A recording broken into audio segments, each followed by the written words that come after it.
SHM में हमने एक लेक्चर में आप लोगों को सरल आवर्त गति में वेग त्वरण बताया। एक लेक्चर में आप लोगों को सरल आवर्त गति में गतिज ऊर्जा, स्थितिज ऊर्जा, संपूर्ण ऊर्जा बताया है। उसका छोटा सा रिवीजन और उससे हम कुछ क्वेश्चन की बात करेंगे, एक आध दो, है ना, ताकि आप लोगों सरल आवर्त गति में से जो क्वेश्चन बने वो आपसे बन ही जाए, है ना। तो देखिए,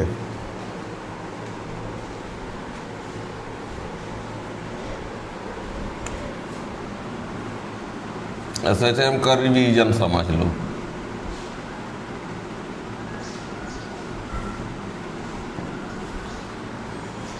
रिवीजन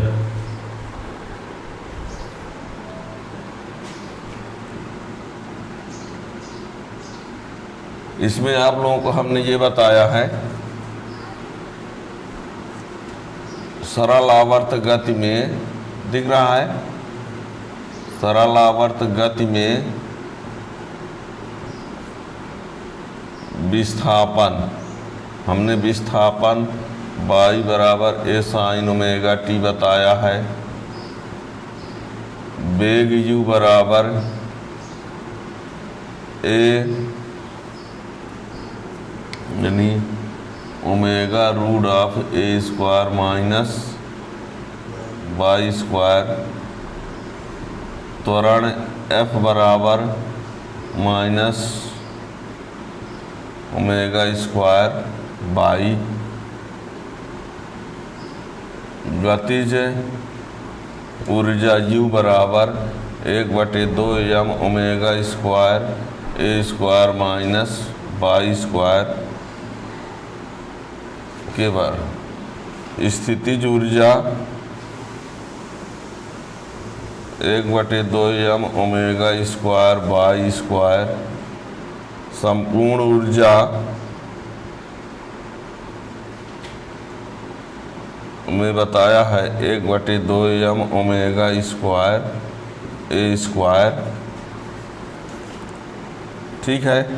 गतिज ऊर्जा U होता है, संपूर्ण ऊर्जा E होता है। हमने ये बताया था E बराबर, E जो है गतिज ऊर्जा के बराबर होता है, E बराबर के, और ये E बराबर के कब होता है, E बराबर के किस स्थिति में, साम्य स्थिति में, बराबर U और ये चरम स्थिति में। इतना हमने बताया है, यानी संपूर्ण ऊर्जा बराबर, संपूर्ण ऊर्जा बराबर साम्य स्थिति में गतिज ऊर्जा बराबर चरम स्थिति में स्थितिज ऊर्जा, ये ठीक है। अब ये बता दें,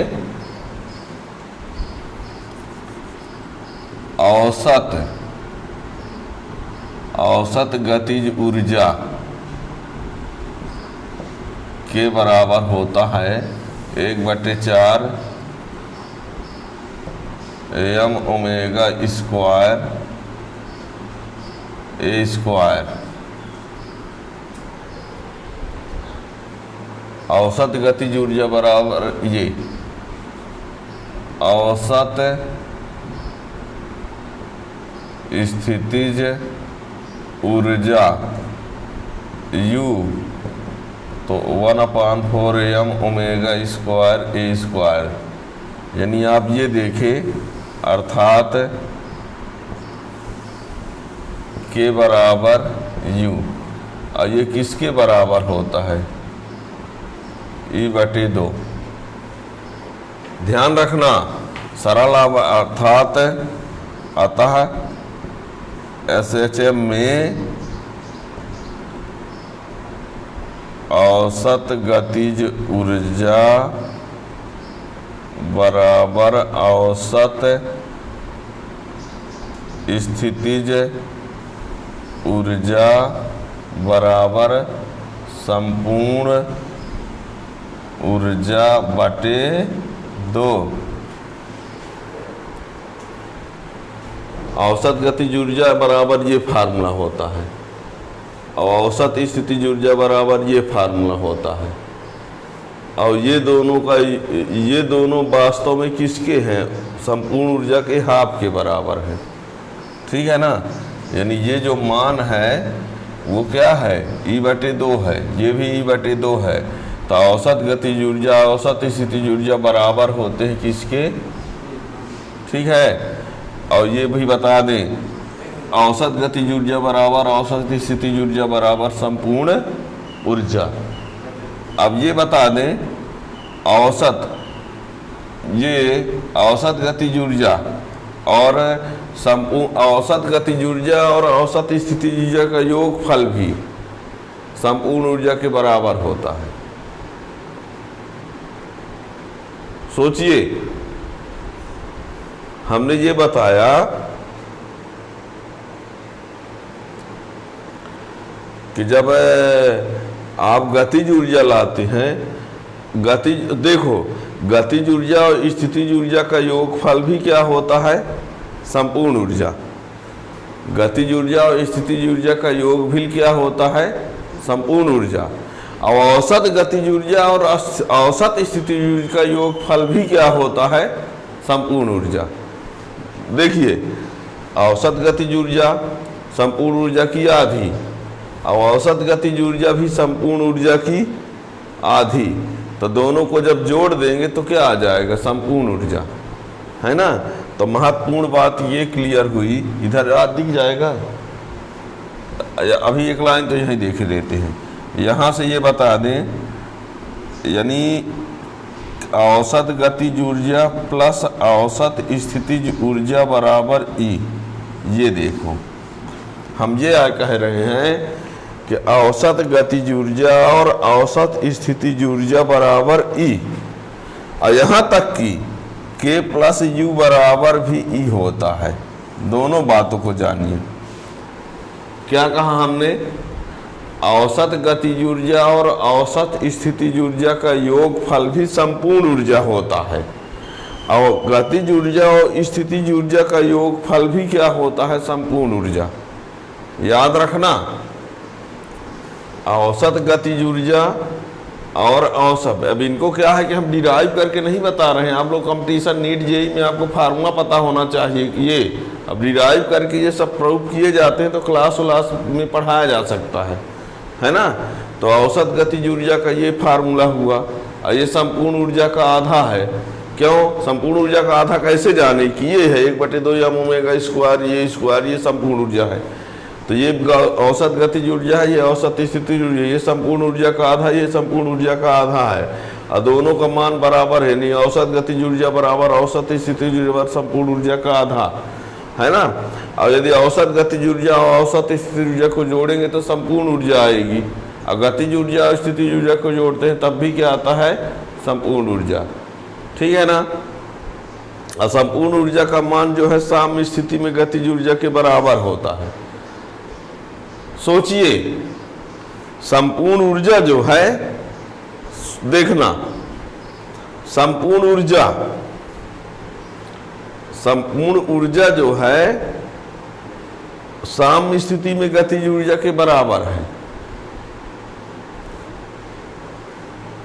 और चरम स्थिति में स्थितिज ऊर्जा के बराबर है।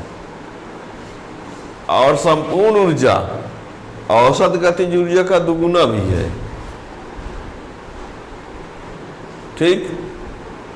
संपूर्ण ऊर्जा साम्य स्थिति में गतिज ऊर्जा के बराबर, और संपूर्ण ऊर्जा औसत गतिज ऊर्जा की दुगुनी भी होती है। यहां से देख लो, ये जो मान आएगा वो इसका क्या है? संपूर्ण ऊर्जा का नहीं, आधा संपूर्ण ऊर्जा इसका औसत का दुगुना करना पड़ेगा। ठीक है ना? तो आप इन सब कॉन्सेप्ट को ध्यान रखेंगे इनसे ही क्वेश्चन बनते हैं। ठीक है ना। चलिए हम एक क्वेश्चन इसमें बोलने वाले हैं, तो ये सब आपको याद होने चाहिए। हम ये बोल रहे हैं, देखना क्या है क्वेश्चन। ये है कि यदि सरल आवर्त गति में विस्थापन आयाम का आधा हो, यदि सरल आवर्त गति में विस्थापन आयाम का आधा हो तो गतिज ऊर्जा और स्थितिज ऊर्जा का मान संपूर्ण ऊर्जा का कितना भाग होगा। ठीक है ना। एक प्रश्न है,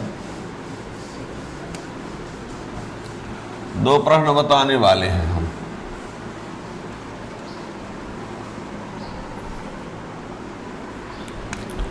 प्रश्न लिख रहे हैं पहला,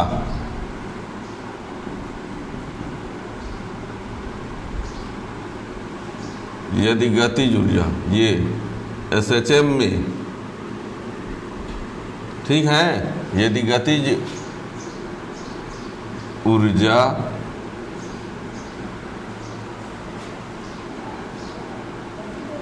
का मान स्थितिज ऊर्जा का 3 गुना है, तो विस्थापन और आयाम का अनुपात क्या होगा। एक ठो ये प्रश्न है। क्या बोला है, SHM की बात कर रहे हैं, ठीक है ना। यदि गतिज ऊर्जा का मान स्थितिज ऊर्जा का 3 गुना है, यानी आपसे ये कह रहा है K बराबर 3U। दिया क्या है आपके सामने, दिया है K बराबर 3U। अब y/a आपको लाना है। क्या कह रहा है, विस्थापन और आयाम का अनुपात। ठीक है ना। तो आपको क्या बोला है, K बराबर 3U, तो आप यहीं से स्टार्ट करते हैं। K बराबर 3U, K का फार्मूला क्या होता है, 1/2 m omega square A² minus y²। ये किसका फार्मूला, K का, और ये 3 और 1/2 m omega square y²। 1/2 m omega square ये कैंसिल हो गया, तो A² माइनस y² बराबर 3y²। तो A² बराबर कितना, 3y² प्लस y²। A² बराबर 4y²। चलेगा कि नहीं। अब एक उधर भेज दो और 4 को इधर लाओ, तो 1/4 equal to y² upon A²। तो 1/4 इसको लिख सकते हो 1/2 का स्क्वायर, और ये y/a का स्क्वायर, ये इससे कैंसिल हो गया, तो y/a इक्वल टू 1/2। ये ठीक है ना। तो ये विस्थापन आयाम का अनुपात ये हो गया। ठीक। यदि आयाम विस्थापन का अनुपात पूछेगा तो उल्टा कर देंगे। अब एक क्वेश्चन हम आपसे ये बोल रहे हैं, उसमें ये बोलता है कि यदि सरल आवर्त गति में विस्थापन आयाम का आधा हो, विस्थापन आयाम का आधा हो, तो गतिज ऊर्जा और स्थितिज ऊर्जा का मान संपूर्ण ऊर्जा का कितना भाग होगा। गतिज ऊर्जा संपूर्ण ऊर्जा का कितना भाग होगा, स्थितिज ऊर्जा संपूर्ण ऊर्जा का कितना भाग होगा। ठीक है ना। तो इसको समझना अच्छे से। दूसरा क्वेश्चन बोल रहे हैं, क्वेश्चन है, देखिए लिखे दे रहे हैं।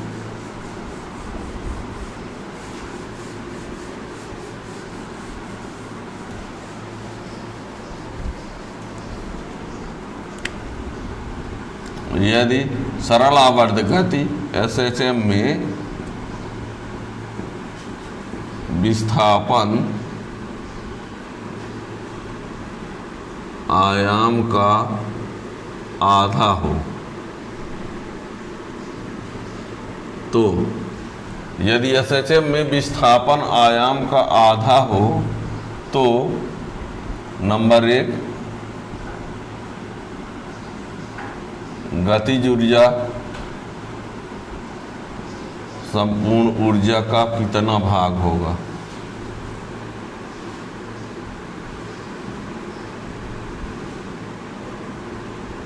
और नंबर 2 स्थितिज ऊर्जा संपूर्ण ऊर्जा का कितना भाग होगा। ठीक है, एसएचएम में विस्थापन आयाम का आधा हो तो गतिज ऊर्जा संपूर्ण ऊर्जा कितना भाग होगा, स्थितिज ऊर्जा संपूर्ण ऊर्जा का कितना भाग होगा। तो सबसे पहले हल में आपको बता दें, अब यहाँ पर आप हम डिटेल में बता रहे हैं, आप 60 में वहाँ लगा लेंगे। देखो गतिज ऊर्जा के बराबर क्या होता है, गतिज ऊर्जा के बराबर हमने बताया 1/2 m omega square A square minus Y square. स्थितिज ऊर्जा U बराबर 1/2 m omega square Y square. संपूर्ण ऊर्जा ये हमेशा याद होना चाहिए, E बराबर 1/2 m omega square A square. First equation, second equation, third equation क्या बोला है, विस्थापन आयाम का आधा यानी y बराबर a/2, y बराबर a/2 रखने पर y बराबर a/2 रखने पर समीकरण 1 से क्या हो जाएगा, k बराबर 1/2 m omega square A square minus a/2 का स्क्वायर। ठीक है इतना। तो k बराबर क्या है, 1/2 m omega square A square minus A square upon 4। तो ये क्या हो जाएगा, के बराबर 1/2 m ओमेगा स्क्वायर और ये 3a स्क्वायर अपान 4। आगे तो के बराबर 1/2 m omega square A square into 3/4। और ये किसके बराबर है, किसके बराबर है, ए के बराबर है कि नहीं, तो ई के बराबर, तो ये 3/4 ई। आंसर क्या मिला, गतिज ऊर्जा संपूर्ण ऊर्जा का कितना भाग होगा, तो गतिज ऊर्जा संपूर्ण ऊर्जा का 3/4 भाग। क्या आंसर आया, गतिज ऊर्जा संपूर्ण ऊर्जा का 3/4 भाग। ऐसा पूछा जा सकता है गतिज ऊर्जा और स्थितिज ऊर्जा में क्या अनुपात होगा, तो आप इसी को आगे ऐसा भी तो कह सकते हैं कि k/e बराबर 3/4, यानी गतिज ऊर्जा संपूर्ण ऊर्जा का 3/4 भाग होगा।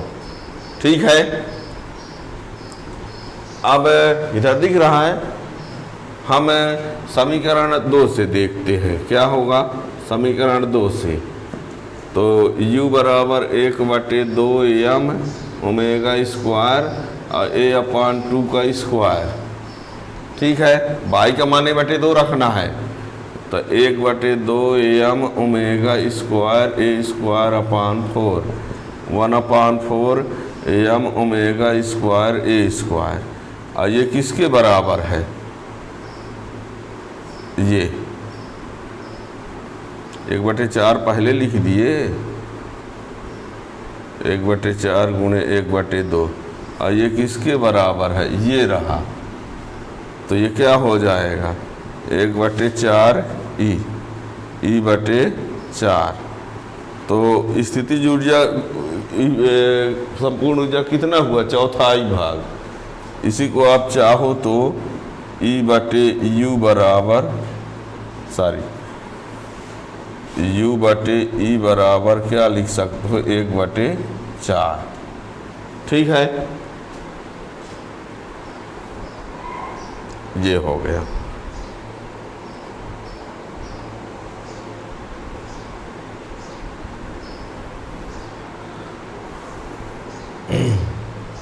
अब यहाँ से ये बात क्लियर हो गई, ठीक है ना। अब यदि ये कह दिया जाए, सुनना, यदि ये कह दिया जाए कि स्थितिज ऊर्जा संपूर्ण ऊर्जा का कितने % होगा, स्थितिज ऊर्जा संपूर्ण ऊर्जा का कितने % होगा, क्या %, तो इसके लिए क्या करेंगे देखना, % में बनाना हो तो U/E बराबर 1/4 है और ये 100/100 कर दो, 100 और नीचे 100 बचा लो, तो ये कितना आ जाएगा 25 चौकों, यानी 25/100 बराबर 25। क्या कन्फर्म हुआ? यदि सरल आवर्त गति में विस्थापन आयाम का आधा हो तो संपूर्ण ऊर्जा, गतिज ऊर्जा संपूर्ण ऊर्जा का कितने % होगा, तो आंसर क्या आया, ठीक है ना। यानी आप चाहो तो U का मान 25% ऑफ संपूर्ण एनर्जी लिख सकते हो, इतने से समझ लो, है ना। इसका जो मान होगा, U का मान संपूर्ण ऊर्जा का कितने % होगा, ठीक है ना, याद रखना ऐसे उसको भी, ठीक। तो सरल आवर्त गति में हमने वेग, त्वरण, विस्थापन ये सब कुछ बता दिया। अब इससे क्वेश्चन आप लोग कर सकते हैं। Thank you.